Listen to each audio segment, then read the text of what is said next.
그랜드 캐년에서 한국인 청년이 사고를 당했습니다. 관련해서 이게 논란으로 이어지고 있는데요. 어떤 내용인지 주제와 먼저 보고 오시죠.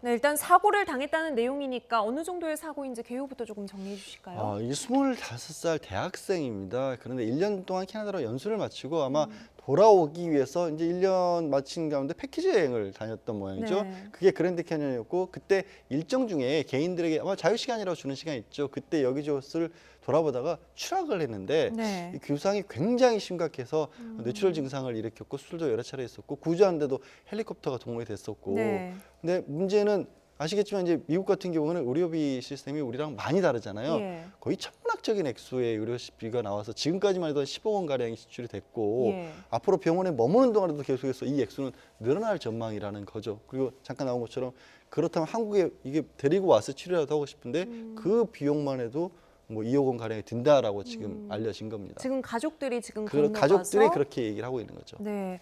관련해서 이제 1월 17일에 청와대 국민청원이 올라왔고요. 지금 보니까 참여 인원이 18,500명 정도 됩니다. 돌아올 수 있도록 좀 국가가 도와달라, 국민의 한 사람을 좀 보호해줄 수 있게 이런 이야기인데요. 여기에 대해서는 좀 찬반이 엇갈리고 있다고요. 찬반 여론이 굉장히 팽팽하고요. 그리고 마음적인 심정으로 봤을 때는 굉장히 안타까운 일이기 때문에 개인이 감당할 수가 없는 금액이어서 국가가 어떻게든 나서서 조국으로 네. 돌아올 수 있게 좀 도와줬으면 좋겠다라고 이야기를 하는 분들이 있습니다.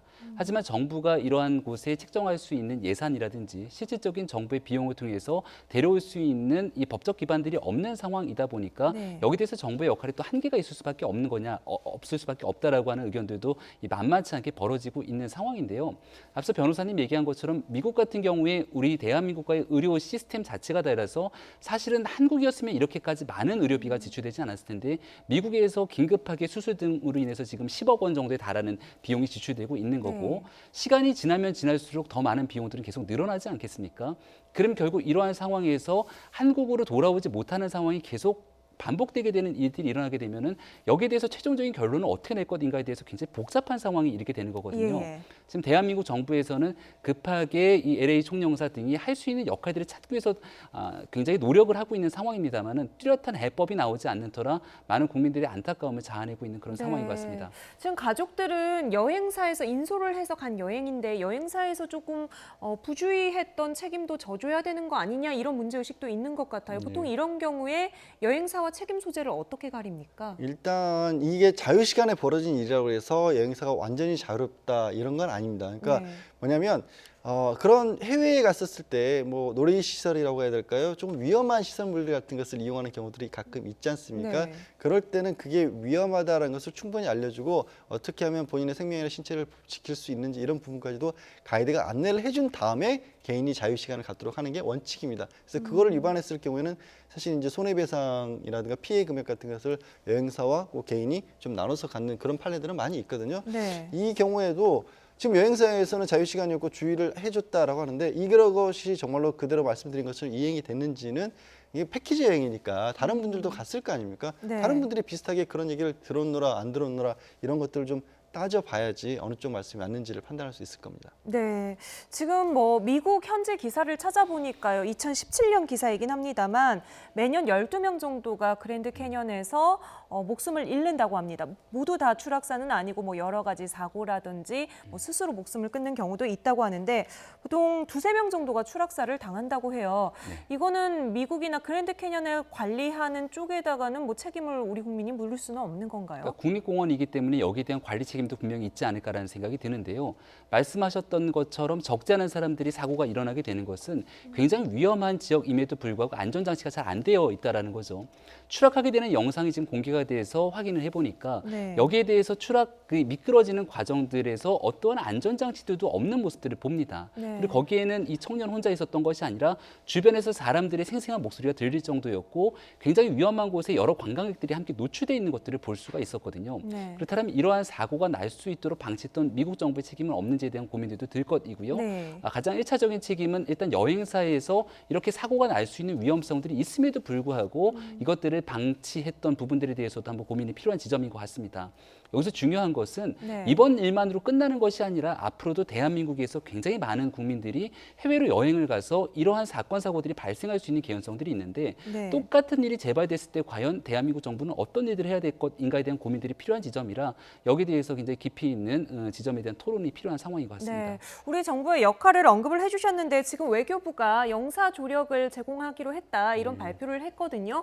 외교부가 어느 선까지 좀 보호를 해줄 수 있나요? 지금 당장 어찌 보면 뭐 국가 정부가 나서서 예산을 투입한다고 할 만한 마땅한 근거는 찾기가 어렵다고 하지만 네.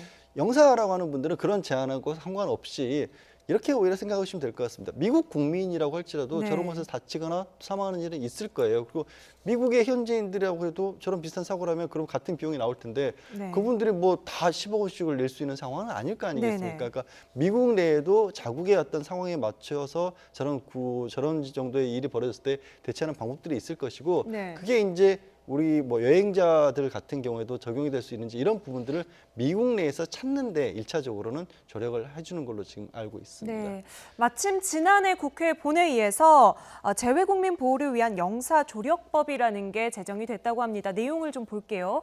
해외 위난 상황, 위험한 상황에서 재외국민이 또 사망했을 경우 범죄 피해를 당했거나 미성년자나 환자인 재외국민이었을 경우 또는 실종이나 형사 절차 등의 문제가 있을 때 대한민국 외교부가 영사 조력을 해줄 수 있다는 겁니다.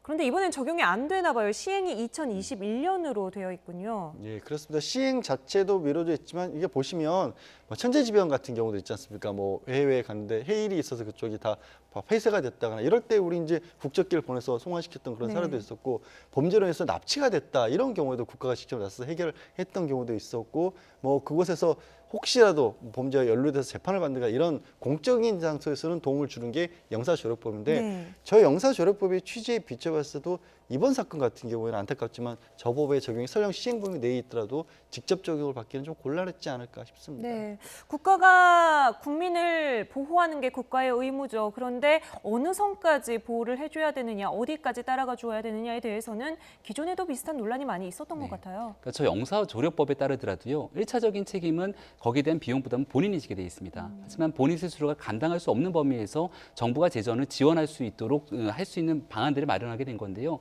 과거에 있었던 사례들을 보면은 샘물교회가 탈레반에 피랍된 사건으로 인해서 정부가 협상하는 과정에 대한민국 네. 국내 여론이 들끓었던 상황들이 있었고요. 결국은 거액의 대가를 지불했다라는 보도들이 나오기 시작했는데 여기에 대해서 정부가 과연 이 개인 국민들의 일탈 행동들에 대해서 어디까지 책임을 져야 되는 것이냐. 이번 사건 사고 같은 경우에도 결국은 개인의 책임이 조금 더 크다고 볼 수 있는 상황이라고 본다면 정부가 나서서 국가 예산을 투입해야 될지에 대한 고민들이 필요한 지점으로 보이는데요. 결과적으로 어찌됐든 정부가 도와주지 않고 아무도 나서서 도움을 주지 않는다라면 미국에서 한국으로 돌아오기 어려운 지점에 처해져 있지 않습니까? 적어도 그 부분을 막기 위해서 정부의 재정이 투입되지는 않더라도 어떠한 방안들을 찾기 위한 노력들은 좀 분명히 필요해 보입니다. 네. 치료비가 10억 원, 또 이송비가 2억 원, 이 조카의 안타까운 사연을 듣고 삼촌이 글을 올린 것 같은데 악플이 많이 달리면서 가족들이 마음의 상처를 많이 받았고 청와대 청원을 그냥 내려달라 한국에 있는 가족들에게 이렇게 부탁을 하기도 했다고 합니다. 이 문제에 대한 찬반 논란은 갈릴 수 있겠지만 이 청년이 무사히 귀환할 수 있도록 마음을 모아서 함께 바라주시기를 바라겠습니다. 나이트 포커스 여기까지 진행하겠습니다. 김병민 경희대 겸임교수, 양재열 변호사와 함께했습니다. 오늘 말씀 감사합니다. 고맙습니다.